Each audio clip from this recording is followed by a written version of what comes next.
Hello, everyone, and thank you so much for joining us today for Scientists in Action, Imaging the Ancient World. My name is Talia. I'm part of the Virtual Experiences team at the Denver Museum of Nature and Science, and I'm here today with Lindsay Dougan, lead technician here in the Digital Research Lab behind the scenes of the museum. So we are today at the Denver Museum of Nature and Science, but you might not know it because this is not a space that the public gets to visit very often. So today's extra exciting because you get to look behind the scenes and also at some very cool research being done by some brilliant museum scientists, of course, with Lindsay at the helm. We have a packed agenda today, and very soon I'm going to step off camera, turn it over to Lindsay, and let her be the rightful star of the show. But I do have just a couple of quick housekeeping items before we get going. Number one, I'd like to begin today by respectfully acknowledging that the Denver Museum of Nature and Science is on the traditional lands of the Cheyenne, Ute, Arapaho, and Oceti-Sakowin nations, as well as other traditional keepers. I also want to acknowledge that we are connected to students from all across the country today. We have Colorado, Washington, and Alaska on with us this session, and maybe even some other last-minute registrants. So if you haven't already done so, take a moment to type in the chat and say hi. Let us know where you're watching from today, how many people you have with you, their ages or grades, and anything else you want to tell us. It's always fun for us to get to know you a little bit so that we know who we're talking to. On the subject of the chat is going to be where you put your questions today. And we do have two amazing scientists on with us today, interns from the Digital Research Lab, ready to answer your questions in the chat. So we're going to pan our camera over and say a big hello to them. Emily and Eldon, give the camera a wave when it gets over to you. Here they are. Emily and Eldon are in the chat today, ready to respond to questions that you type for us there. I will, of course, pull some of those questions to ask Lindsay live on camera, and we will take some questions via webcams and microphones from some of our on-camera schools. If you are one of those on-camera schools today, please stay muted until we call on you. I will let you know when it is your turn to ask a question, and when that time comes, we will handle spotlighting your video feed so that everybody can see your smiling face. All you have to do, students, is come right up to that microphone, use a nice, loud, and clear voice to tell us your question, and if you remember, tell us your name. If you are one of those off-camera schools, like I said, you can put those questions in the Zoom chat at any point throughout the program. We are watching. You can also communicate with us to let us know if you're having any technological issues or any questions there, anything that we can offer you support with. We are watching. We'll have our eye on that chat for the entire program. I think that's about it. With one final note that we are so excited that today is our very first Scientists in Action broadcast of this school year. And it's the first one that we've done from a field location, not in our broadcast studios, in over a year. We used to do this all the time, but just like so many people coming out of the pandemic, we're kind of getting our feet underneath us again. So forgive us if we have any tech issues, our sound gets a little bit weird. If you need a little bit of help, we're all kind of figuring it out together. So let us know in the chat if you need any support, and thanks for your patience with us. All right, I think we're ready to get started. Lindsay, we are behind the scenes of the museum in a really cool space, some very cool science happening here. Can you tell us what's going on? Of course. Welcome to the Digital Research Lab. We are behind the scenes at the Denver Museum of Nature and Science. Here is where we do digital prep work. So we take fossils that you normally would see being prepped in the manual prep labs, and we do all of that work on computers, digitally and virtually. So what we get to do is create models, and then we get to 3D print them with our lovely, ginormous 3D printer. This thing is really cool. It helps us create basically replicas of fossils that we process in the lab. So we get to do all kinds of fun things with these data sets that we have. And printing the fossils means that we have things we get to touch and play with and always have our hands on, but we also have the digital files. So we can do even more cool stuff with those on our computers. Now, we have a lot to tell you today about digital imaging and all of the fun research that goes on here. But I think before we go much further, we actually have a poll question that we'd like to bring up. So students, in just a moment, you're going to see a poll question pop up on the screen, and we'll show you the text of that poll before we activate it. We want to know, before we tell you, what do you think are the benefits of digital imaging? Is it that it doesn't hurt fossils? We don't have to crack them open to get a good look at them? Is it that we can look inside fossils and zoom in on tiny details? Is it that we can look at individual bones out of a whole skeleton? Or is it all of the above? So that poll is going to pop up on the screen any minute now. Go ahead and cast your vote. We'll leave that open for a minute or so, and then we'll take a look at the results. And Lindsay will tell you if you got it right. Why do you think, or what do you think are the benefits of digital imaging?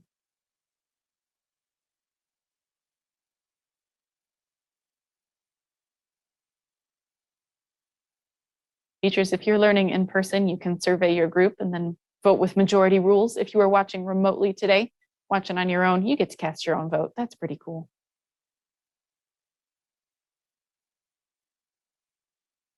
All right, I see some folks are responding in the chat, and that's totally fine too. You can always let us know what you think there.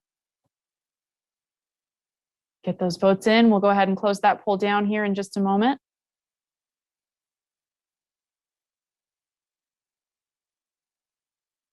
And it looks like all of the above is the big winner. Lindsay, what do you think? Did they get it right? Yes, correct. All of the above. The best thing about this is we don't destroy fossils. A lot of the stuff that we're looking at, if we wanted to look at it in the fossil prep lab that we mostly know as a fossil prep lab, it would require breaking these fossils. And sometimes we only have one of them, and we really don't want to do that. So thinking of some of those things, this specimen is actually one of our fossils that we only have one. There's only one so far that we've discovered.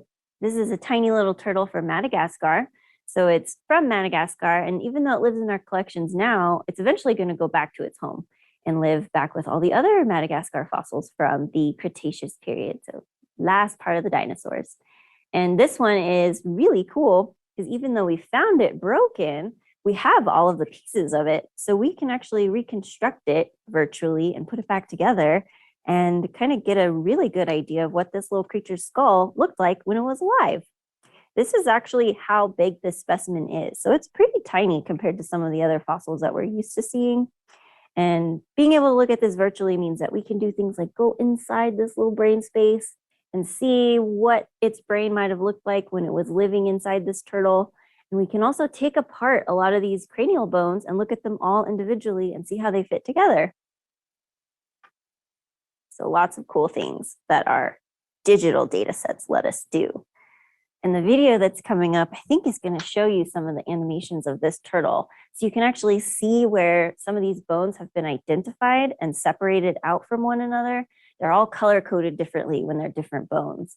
And so it'll pop up and you'll be able to see where myself and lots of interns and researchers and volunteers were actually able to isolate the elements of the face of this little turtle.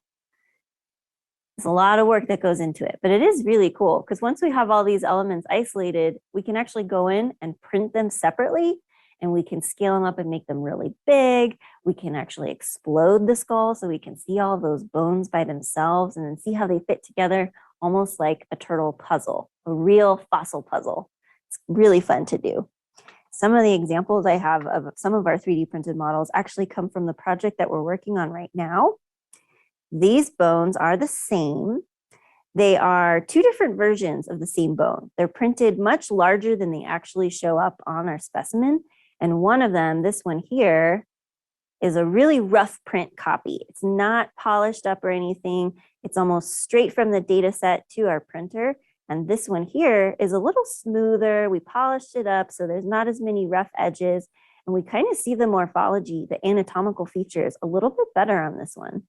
And this model is really interesting because this surface that my fingers are touching right here, this is actually where the brain of this animal sat. So these impressions that you can kind of see where my fingers are, that's actually left from the brain when the animal was alive. And a lot of the skull specimens that we have these impressions, and they're all really unique to each animal that we're looking at.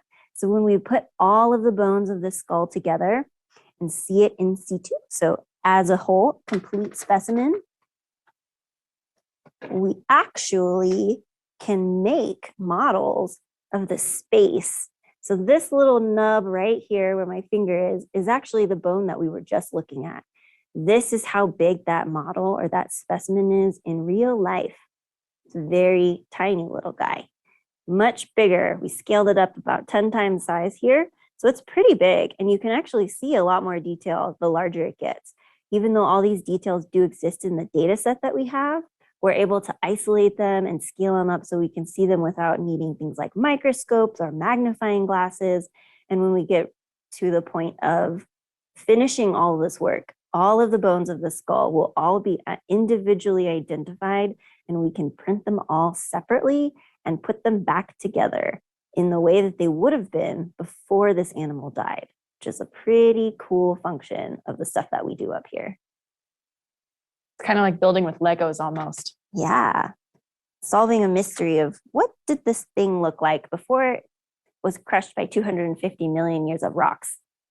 laying on top of it. It's not easy being a fossil. Yeah. So those are all really good points, really good reasons why digital imaging is so important. Something like that tiny little turtle specimen, we might have one of it, but we might have more questions than can be answered in just the time that we have that specimen here at the Denver Museum of Nature and Science before it goes back to Madagascar. Sometimes things are too tiny and we need to be able to blow them up and look at them in really great detail. It's fascinating stuff. And 3D printing also plays a big role in science communication, right? Sharing these discoveries with the world because we can touch them. Can you tell us a little bit more about 3D printing, maybe how it works? You can show off a couple of those choice specimens you got next to you, although we will get a chance to see some of them closer up a little later in the program. And tell us about that process. So our lab is really lucky because we do have a 3D printer on site. It's pretty new. So before we couldn't print things in the lab, and now we can. It lives here in the lab. It's very heavy, so it is not something that we can move around at all. But that's okay. We take care of it and we get to control everything that's printed here. Most of the stuff that we print is all directly related to the research that we're doing in the lab. So the things that we're looking at printing are the specimens that we're working on. As we get to a point where we think we have pulled all the information we can from a particular data set or scan, then we send it to our printer and get those hard copies made. So these are things that we can touch and interact with. We can share them with our researchers. And eventually, when people come to the museum, we'll be able to have 3D printed specimens out for people to interact with in exhibits. When we're printing these specimens, they start off as a model that we send to our printer. The model is what we spend the most time making. It takes a really long time to go from a 2D image slice to a big, giant, three-dimensional model. We send it to the printer. The printer has a big tub of liquid resin in the bottom. So it's very thick, viscous, very just gunky kind of plastic, melty plastic. Think of it like that. And what happens in this machine is there's a laser that actually cures that resin. So when the laser hits the plastic, it hardens. And the laser is following the instructions of the three-dimensional model that we told it to print. And when it's done, the print comes out of the liquid resin as a solid element. And that's kind of what you're looking at right now. It's actually two different models that we set to print last night before we left. And when we came in, they were ready. These took about 8 hours to print. So it's a pretty long time for these little specimens here. And the cool thing about these is the elements that are on that printer are very, very tiny internal ear structures that probably together, both of them would fit on your thumbnail. So they are super small. These are organs that humans have. These are organs that all mammals have, reptiles, and our friend Unodontosaurus, who is probably a proto-turtle, a turtle ancestor. So we've been looking at all kinds of things with this new specimen that we have. And with all the digital assets that we can manage and work around, we're able to see so many weird details that we really weren't able to see when we were doing the traditional prep work of just removing that outer surface of rock matrix. To get these kinds of models that we have in the lab, the ones that come from the deep bones of the skull, we'd actually have to crack open the skull and then pull that information out, which means that that fossil is no longer intact. The things that we do in our lab allow us to keep that fossil intact, but still let us go deep inside these spaces that are often really, really tiny and get a way better idea of what's going on inside of these specimens, inside their heads. Kind of like flying on a rocket ship, but a really tiny rocket ship. Teeny tiny. Through a very, very small turtle skull. Yes. That's kind of what's going on here. And that's pretty cool. And right now in this image here, we're actually looking inside this turtle and we're standing inside the space that the brain lived in. So that's the roof of the skull from the inside. And we're looking out through the eyes and the nose, kind of bouncing around in there, just getting an idea of how all these bones are connected. And all of the surfaces that we're seeing in there actually would have sat right up against the brain. So when we're looking at this specimen, we can model all of the empty space in there and get a really good idea of what kind of soft tissue structures were inside this animal skull. I would say questions about soft tissue are one of the ones that we hear all the time, maybe most commonly from students who are talking to our paleontologists. People are like, well, we know that we can look at bones of animals that fossilized, but do we know anything about their soft tissues? And a lot of the time the answer is no, we really don't. But with a method like this, we can. Yeah, we're able to uncover a lot of those secrets, anatomical secrets. Now, on the subject of questions, I think we are at the point in the program where we should transition to taking some questions from our on-camera schools. So we'll start there. We'll also pull some questions from the chat. And as a reminder, we have Emily and Eldon on hand today. They are interns here in the lab, very knowledgeable about the things that are going on here. And so if you have questions that you want to type in the chat, they'll write you a response and we'll pull some to ask Lindsay live as well. So we are going to start with questions from our on-camera groups. I think we're going to go with 2 questions each. We are going to start with Ms. Snyder's group at Innovation Center, Rachel Chalman's group at Adams 12 STEM Launch, Katie Paulson's group at Falcon Middle School, David Power's group at Falcon Middle School.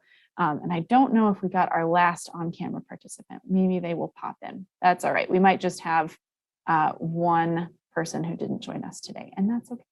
So we're going to start with Innovation Center, and we're going to take 2 questions, like I said, and we'll go in that order with those groups. All right, and it looks like we actually have 2 groups from Adams 12. I just caught that detail. So we'll start with a classroom numbered number 2 and then number 3. We have you in number order. So we're going to start with Innovation Center. It looks like you all need to unmute. Students, come right up to that microphone and use a nice, loud, and clear voice. So unfortunately, no students wanted to come up and ask the questions, but we have some questions here. So one of the questions was, as new imaging technology comes out, how do you train for that and be prepared to use it? Oh, that's a great question. Good question. So with new technology, we are kind of riding on what is happening in the clinical world. So all of the scans that we have were actually taken from CT scans that were built off of the scanners doctors use in hospitals and clinic.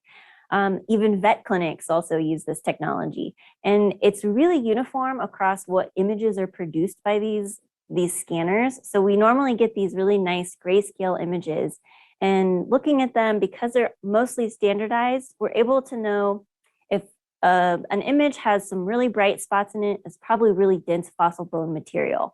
The stuff that's gray and kind of spotty in there, that's rock. That's all kinds of different rock sediment that's built around that fossil. And so we make our assessment on what's bone and what's not based on these different grayscale values. And this is something that's been used for a long time. CT scans are really fancy x-rays. So they're just really continuous image slices that are made in almost the same way as an x-ray. So a lot of people have this kind of data available. And we just decided, not us really, but back in the 90s, people decided, hey, let's scan fossils and see what happens. And we got these really great images that show us things that we weren't seeing before. So as this is kind of changing, we are building off of what medical clinicians are doing and kind of using that technology for our advantage because it already exists and they're making huge progress on what they're doing with it. We're learning from them and figuring out how we can apply what they're learning to what we're doing and make it useful for us.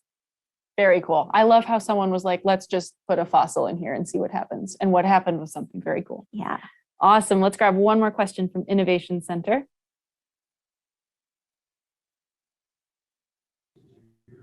Okay. Their other question was, sorry, we're having audio problems in here. So that's why we're trying to move the laptop around. So sorry about that. It was, how did you first come up with the theory that the shells form from the ribs fusing together? Great question. So the idea that maybe these shells came from the shape of the ribs was just looking at a lot of fossils and seeing that this weird pattern of rib flattening is kind of unique to this line of species. So we're looking at just the postcrania when we're talking about these flat ribs. And here's an image here. The postcrania is just the skeleton of the specimen. And it's really different because we don't see this kind of rib shape in any other animals really in the fossil record. So it was a really interesting thought that maybe this weird shape is telling us something about what's going to eventually happen to these animals. And a really interesting thing for modern turtles, when you're looking at the inside of a turtle shell and you look at that top shell piece from the inside, you can see that the shell really is built into their skeleton. So you can see the spine on that midline of the shell, and you can see where the ribs are running out from that midline to the edges of the shell. And that was kind of our first indicator that something interesting is happening here. And as we were looking through the fossil record and trying to find the missing turtle pieces for this story, we're finding just little tiny details of things like flattened ribs that start expanding and eventually meet up with each other. And that's kind of where we get this idea. We're looking through the fossil record and scanning all of these specimens to try and see if our thoughts are actually provable. I love it. A lot of science is just being a really good observer and then saying, that's interesting. Let's see if that observation holds across lots and lots of different observations or creatures or whatever you're looking at. All right, we're going to go to the first of 2 classrooms from Adams 12 STEM launch. Again, we have your classrooms numbered just so we know what order to go in. And so we're going to start with the STEM launch classroom numbered 2 and then 3, and then we will move on to Falcon Middle School. We will spotlight your feed in a moment. Looks like you're unmuted. What is the most special fossil you have printed on the 3D printer? Oh, good question. The most special fossil. Well, a really easy answer for that is actually something really cool that's not related to our research at all, but this is a human femur, and it's not just any human's femur, it's Talia's femur. That's mine. She broke her leg last year or Earlier this year. Time doesn't exist in my mind. But she got her CT scans and sent them to us, and we were able to actually model it for her and then 3D print it. This is a little bit smaller than what an actual femur is, but because she had such a crazy fracture, we were able to capture that part of it and print it and just look at that crazy thing. This was inside her. Now she gets to have a copy of it forever. So this is pretty cool. We don't get to print a lot of things for people that we know often. We rarely get to see data sets from people that we know, mostly because if you're getting a CT scan, it's usually because there's something wrong and they're trying to figure it out. So it's not really common, and it's not common for a good reason. But when we do get the chance to look at it, we always want to because it's too cool to pass up. And I will say, I have gotten to take that 3D print of my broken leg to doctor's appointments and use it to help explain what's going on in my body and help figure out how my healing is going. And so it's been a really useful tool for me too. We just thought that that was so cool. It looks like we might have accidentally called on classroom number 3 from STEM launch. So we'll stick with you all for one more question because it looks like you have a student ready to go. And then we will circle back to classroom number 2 from STEM launch. Thanks for bearing with us, everybody. And you all need to unmute. Also, I'm in the meeting twice, so I think they're both me. Oh, all right. That's totally fine. Welcome. We're happy to have two of you. So my question is that since you guys have machines, do the machines know what the animal lived? Got it. So do the machines know what the animal is? No, they don't. We actually use really special CT scanners that are built specifically for scanning fossils. And sometimes the things that we send to these scanners, we don't know what's in them. We just know they were collected in the field and we think there might be something cool inside, but we don't know for sure. So we just send it in and hope that there's something in there. 50-50 chance there is. One of our really great fossils that we have that was a really cool find of maybe there's something in here, let's scan it and find out. And there is this print right here. So this is one of my favorite prints. This one was actually done on a very fancy 3D printer that we don't have on site because it does 2 kinds of plastics at once.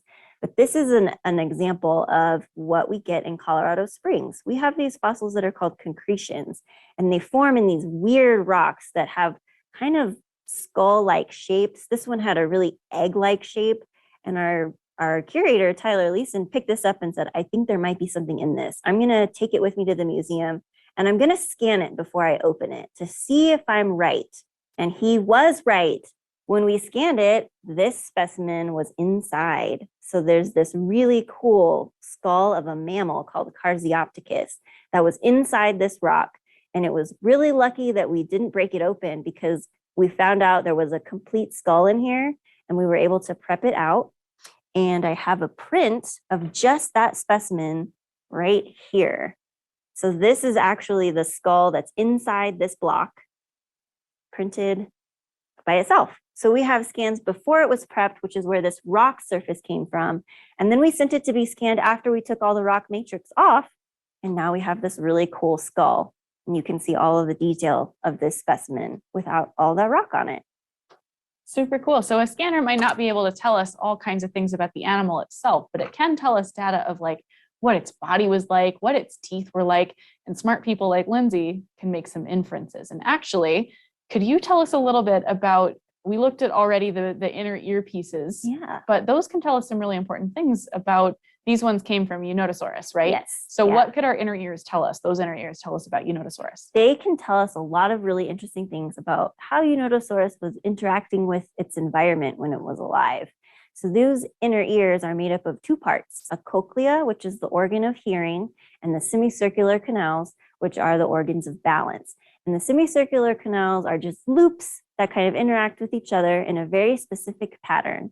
And the angles of those orientations can tell us how the animal was moving its head around in space. So what it was doing when it was walking or climbing or swimming or digging, all of those things have different orientation patterns. And so when we take measurements from that, we can put it into a category where we think, we're pretty sure this is how this animal was moving its head in space. And the cochlea, which are the organs of hearing, those give us a lot of information about what kinds of sounds this animal could hear. So based on the length and the shape of the cochlea, we can make inferences about the different pitches that this animal could hear and process. So if it was a high-pitched noise that they were hearing a lot, or low pitches, or if they had a wide range of sounds they could hear, or a very narrow range of sound. And what we see in this image here, those bright yellow pieces, those were inner ears of another animal that we have. This is called Tinniolabus. This is a mammal from Colorado Springs, and these are its inner ear structures, just like Unitosaurus has. Humans also have these structures, and ours are also very unique to the patterns of sound that we can hear and our particular motions that we make in our world. So looking at these things and taking those very specific measurements of these super tiny structures means that we can learn even more about these animals when they were alive by looking at what's been left behind by the soft tissue that was in their skull. Great answer. Thank you. Yeah, I wanted you to go back to that one just because I think it's such a cool example of how, it's not like we can get information directly from scanning something, but we can look at what we do get from the scans. We can look at anatomy and make inferences based on what else we know. I love it. All right, let's go to Falcon Middle School. We're going to start with Katie Paulson's group, and then we will stay at Falcon for 2 more questions from David Powers' group. My name is Elisa, and my question is, what happens when you find a new fossil? Okay, hold up the question so we can see it. Final question. Elisa says, what happens when you find a new fossil? Usually we don't know that we found a new fossil until we've done lots of work processing those images. So we get to the point where we're printing things, and that's really when we start thinking we've found something new. It is really exciting when we find something new, especially a new specimen or a new species. But a lot of the things that we're looking at in here, because we're using this new technology, seems like we're seeing a lot of stuff for the first time, even on fossils that we've looked at many, many times in the prep lab. So things like dinosaurs that you're familiar with, or crocodiles, or even mammals that we have in the fossil record.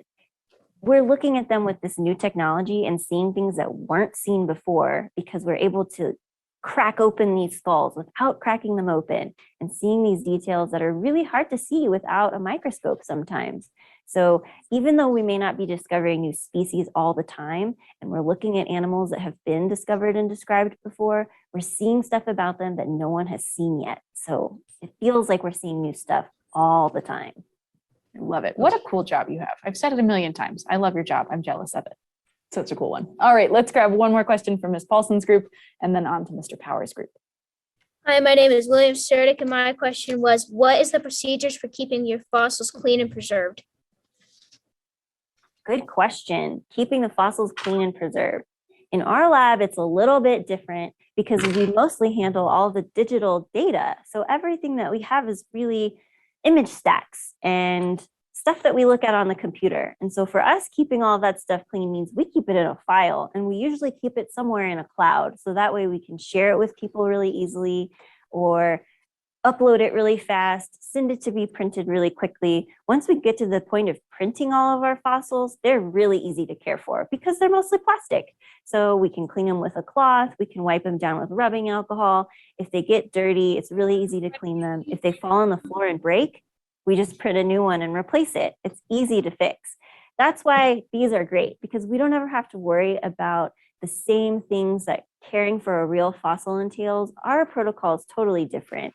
And we like being able to print lots of replicas of things because it means more people get to access that fossil. So it's a lot easier to care for the stuff that we have than it is to care for the real stuff that's down in collections. Just another advantage of digital imaging. All right, let's grab 2 questions from David Powers' group from Falcon Middle School. I love all the Falcon representation, both on camera and off camera today. And then we will move on to some exciting stuff. Thank you, Mr. Power. Hello, and my name is Aria Butler, and my question is, how many fossils have you seen and printed? Oh, Aria, that is a good question. How many fossils have we seen and printed? I can tell you we haven't printed every fossil that we've seen, because that is a lot of fossils.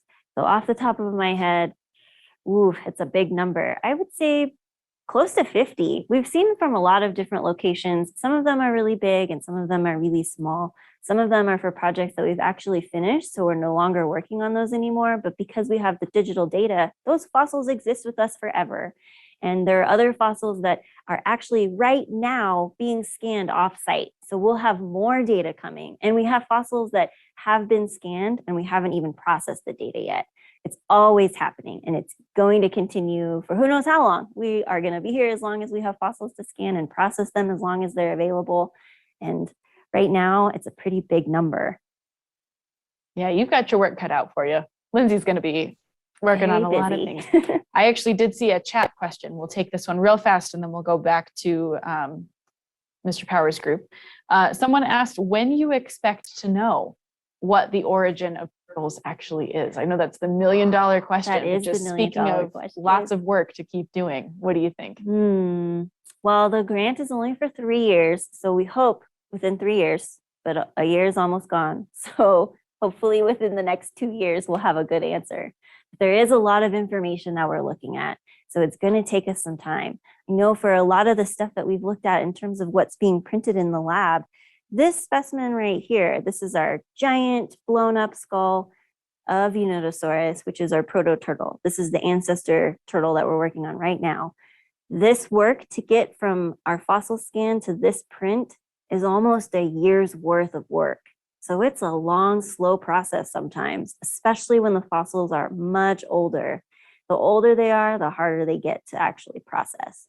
So this one, we're almost done with prepping all of the models, and then we get to start working with our researchers and asking the questions that they really want to know, all about the different bones of the skull, what these different bones can mean, how they're meeting each other and how it's different from reptiles and modern turtles and birds and all these things where we're trying to figure out where this little specimen actually falls in the turtle family tree.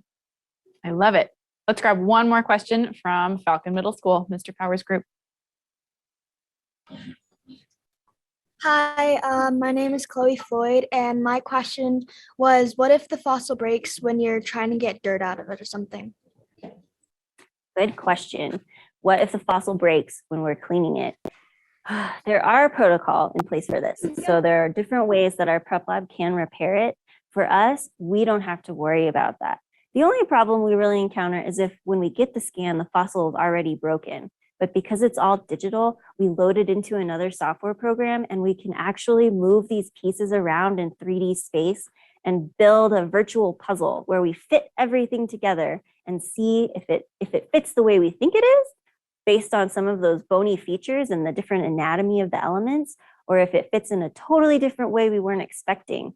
With our Unitosaurus specimen and a lot of the other turtle specimens we're looking at, they are fragmentary. So this image here actually shows you this skull is broken into at least 3 pieces, lots of different parts.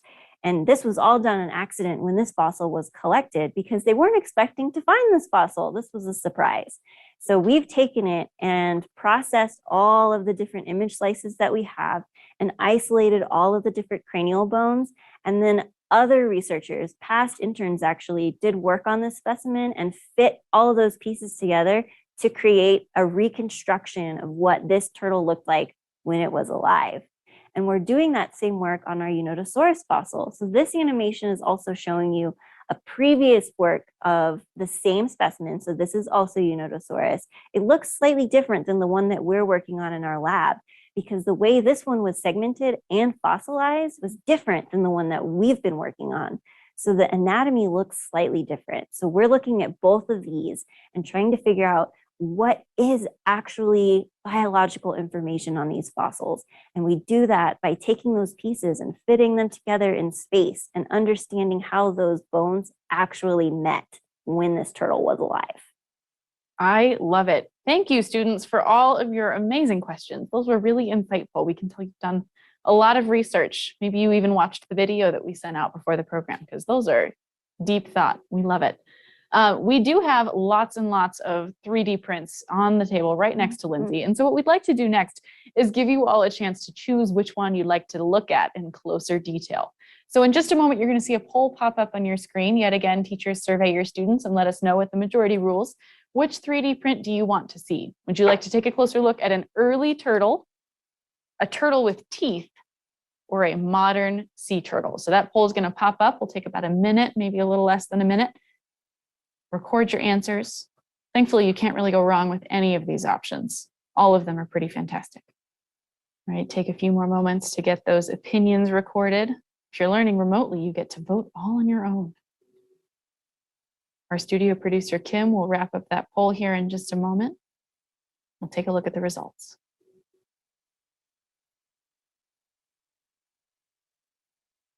All right, looks like turtle with teeth is the winner this time, although we had some votes in every single category. So Lindsay, turtles don't have teeth anymore. Not anymore, but Unitosaurus, our turtle ancestor, did have teeth, and it is very cool to see. So I'm going to show you, this is actually an image. So these images here are what we work on a regular basis. All the different colorful spots, those are pieces that interns and I have identified as bone material as part of that skull. And when you look up here, this is actually the 3D render of all of that information in a 3D space. And what we're seeing here, colorful bones that we've identified and know what bones those are. And then these funky little white prongs, those are the teeth of Unitosaurus. They look pretty sharp and they're kind of scary for such a tiny animal if you really think about it. This is, again, this size. Very tiny little specimen. This big. That's Unitosaurus right there. It's really hard to see those teeth on this 3D print. Even though we're able to print in such a very high resolution, it can be really difficult to actually capture those teeth in detail. So that is why we print a larger version of it. And you can see right here, these are the teeth. They are pretty substantial. When you think about how small this little specimen is, they're all over. And this specimen is really cool because the scan that we have shows us not only did Unitosaurus have teeth in its maxilla, its maxillae, so its upper jaws, and its dentaries, its lower jaws, it also has teeth on the roof of its mouth. There's lots of teeth in this turtle's mouth. So that is super interesting to think about. In modern turtles, these teeth have kind of all come together and create usually a really sharp beak almost on turtles. So there's still a function there in modern turtles. They just don't look like the teeth that we know of Unitosaurus. Super interesting. Why do you think Unitosaurus would have lost its teeth, or as subsequent turtle ancestors, Unitosaurus descendants, why would they have lost their teeth? I think it probably has something to do with their interacting with the environment in a totally different way. So maybe their food supply changed, and that when that food source changed, their bodies had to adapt to be able to make use of what was available. Pretty common in the fossil record. This is happening a lot of times where something that they were used to eating disappears. Happens a lot. So they have to adjust. And as we keep going and going and going, all of these different features kind of fade out to become better evolved for whatever it is that purpose is.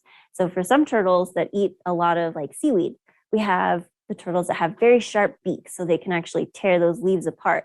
And this is probably why you really don't want to get bit by a turtle, because they don't seem that dangerous, but some of them have very, very sharp and strong jaws. Think about snapping turtles. Don't want to get a bite from those. No good at all. All right, we have lots of questions in the chat. Big thanks to Emily and Eldon for doing all they can to get as many questions answered as possible. These two have been working hard all day long, but let's pull some to ask you on camera to bring us home to the end of our session. We knew we were going to get this question. In fact, the next couple of questions, but everybody wants to know, I think, what is the biggest scan that you've made? And we're going to do pretty quick questions and quick answers so we can get through as many as we can. This is fun. So the biggest scan that I've looked at is the mummies that we have on display. We actually sent them through a scanner at the Children's Hospital and looked inside the mummy wrappings. And we've also scanned a femur of a giant sauropod from Madagascar. So this thing is huge, probably bigger than my arm span.